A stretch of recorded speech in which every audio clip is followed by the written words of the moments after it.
who is still alive and who can verify this story. I invited him to come to London with the young Kikuyu males that had come in running away for asylum, and at that particular time they had been denied asylum. So we had to lobby Kenneth Baker, who was the Prime Minister at that particular time. We had also to lobby Tony Blair and Lord Steele, a great friend of Raila Amolo Odinga. By that time he was Steele of the Liberal Democrats. We went ahead and also included the Scottish National Party and also other political parties to look into the issue of thematic assassinations and killings of the Kikuyu young male and depopulating their women. And this history that we are writing down.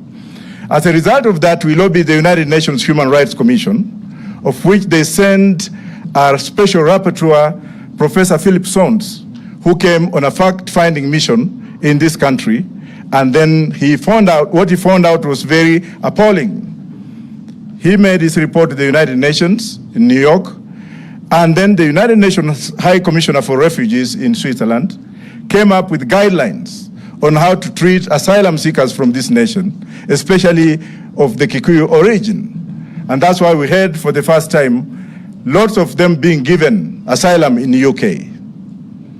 I went ahead and joined the then president of Ghana, Jerry Rawlings, whom we convinced to ship out some of these Mungiki leaders. As a result of that, many of them were shipped to Mozambique, one of them being Ndunge Wariungi, who was shipped out with a Portuguese passport. You can find that out from him.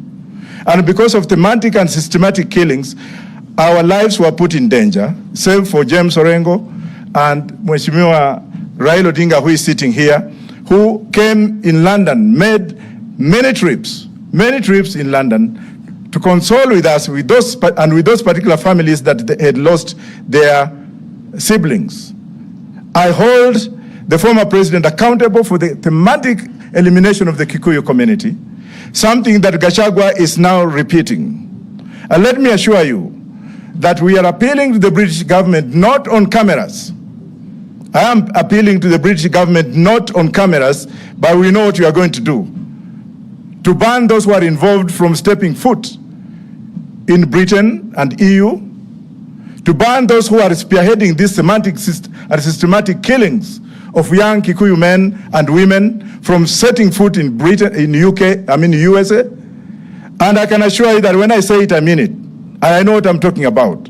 And with Baba being here, and the other lawyers being here, and other leaders being here, I can assure you for free that we, having been outside the country, knowing the history of what the Kikuyus did for this country, of what the Kikuyus have done in the entire world, of what the Kikuyus have done to open up the economic development of this country, of how much money is brought in this country through Kenyans in the diaspora, many of them who originated from Mungiki, many of them who remained outside, many of them who suffered, and thank God they have settled in the UK, they have settled in the United States, and they are bringing money in the country to improve the economy of this country. Yet some MFs are now taking advantage of political ramifications to kill them.